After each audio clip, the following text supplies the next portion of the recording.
आमदार ठरवल्याशिवाय राहणार नाही। भाऊ, आपल्याकडे कुठलाही पद नसताना आपण एवढी विकास कामे करतात, त्याबद्दल काय सांगता? नाही, मी गेली 34 वर्ष झालं चळवळीत काम करणारा कार्यकर्ता आहे, शेतकऱ्याचा मुलगा आहे आणि शेतकऱ्याची व्यथा काय आहे हे मी डोळ्यांनी बघतो।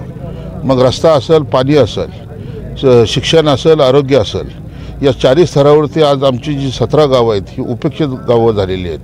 आम्ही मतदानाला 5 वर्षातून एकदा मोहोळचा आमदार ठरवतो, परंतु 5 वर्षानंतर तिथला आमदार कधीही आमच्या 17 गावाकडे लक्ष देत नाही। इथल्या पायाभूत सुविधा नाही, तिथं रस्ते नाही, पाण्याची चंद्रभागेमुळे ठीक आहे आम्हाला पाणी आहे शेतीला, परंतु आरोग्य नाही, शिक्षण नाही, अशी भयानक परिस्थिती आहे। आणि मग 17 गावाची आम्हाला काही गरज नाही, अशा पद्धतीची हुकुमशाही ही नेहमी मोहोळकरांकडून राबवली जात आहे। विद्यमान आमदार यशवंततात्या माने यांच्याकडून 2700 कोटीचा निधी आणल्याचं बोललं जात आहे। तुम्ही संपूर्ण मोहोळ मतदारसंघ पिंजून काढलाय, काय परिस्थिती वाटते तुम्हाला?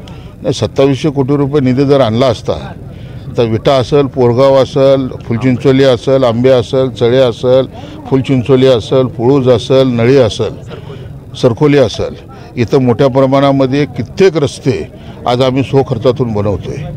जर मग 2700 कोटी गेले कुठं?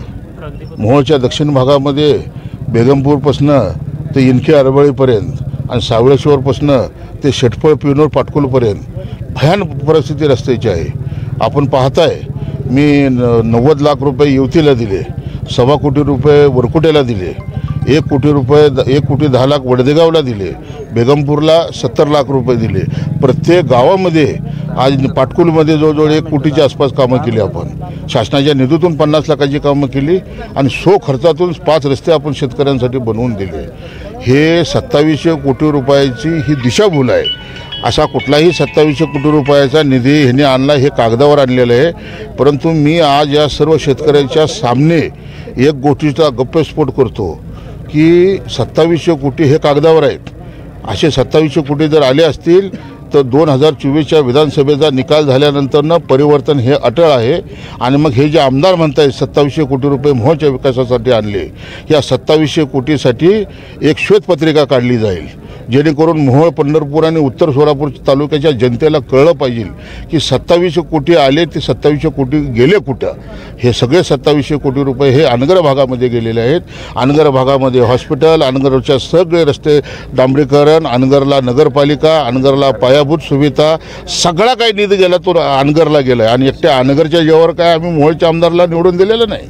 आमच्या 17 गावाचं मतदान आज 95,000च्या आसपास मतदान आहे, परंतु आज आमची काय अवस्था आहे 17 गावामध्ये आपण पाहताय। आपण ग्रामीण भागामध्ये फिरा, आज माझ्याबरोबर आमचे सगळे शेतकरी आहेत आणि जात पात धर्म आणि पक्षाच्या पलीकडे जाऊन पंढरपूरचा भूमिपुत्र म्हणून आमची 17 गावं या बारेनं निश्चितपणानं मोहोळमध्ये बदल केल्याशिवाय राहणार नाही। भाऊ, तुम्ही मागील त्याला पाणी मागील त्याला रस्ता हा तुम्ही आता संकल्पना चालू केली, पण 2014च्या इलेक्शनमध्ये आमदार रमेश कदम हे आमचा पॅटर्न होता की मागील त्याला पाणी मागील त्याला रस्ता आमचा पॅटर्न होता, आता फक्त दुसऱ्याकडे जातो असं त्यांनी काल उत्तर दिले। नाही, आता त्यांना निवडून दिलं होतं महाराष्ट्राच्या विधानसभेत जाण्यासाठी, आता ते गेले जेलमध्ये जाऊन बसले, 10 वर्षांनी सुटून आलेत।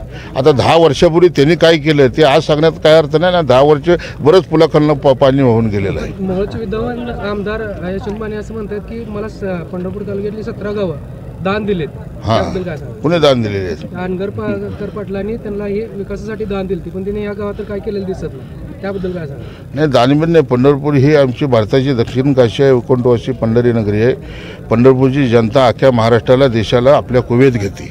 आमच्या पंढरपूरची संस्कृती फार वेगळी आहे। इथं 8 सहकारी साखर कारखाने आहेत आणि अशा गावाला कोण दत्तक घेण्याची म्हणजे एवढी हैसियत नाही आहे। यशवंत माने जे बोलतायत की दत्तक घेतली तर कामं काय झाली नाहीत?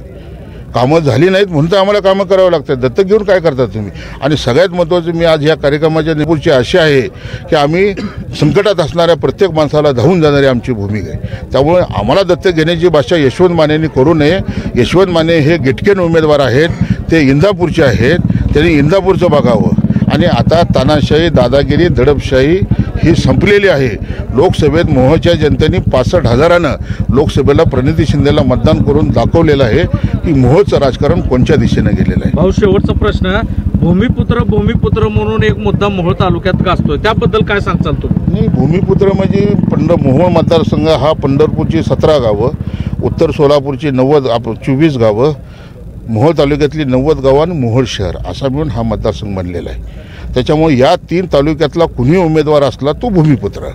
आता यांनी लक्ष्मण ढोबळेला उमेदवारी दिली ते भूमिपुत्र होते का? मुंबईवरनं आणून रमेश कदमला उमेदवारी दिली ते भूमिपुत्र होते का? इंदापूरवरनं यशवंत मानेंना इथं आणलं पंढरपुरातून ते भूमिपुत्र होते का?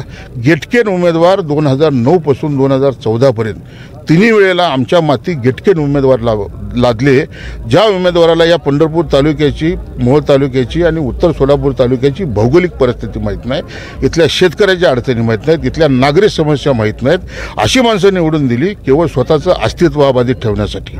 त्यामुळे भूमिपुत्राचा अर्थ असा आहे की हा 3 मतदारसंघ हा 3 तालुक्याचा आहे आणि 3 तालुक्यातला कुठलाही कॅन्डिडेट ज्या वेळा विधानसभा लढतो तो भूमिपुत्र.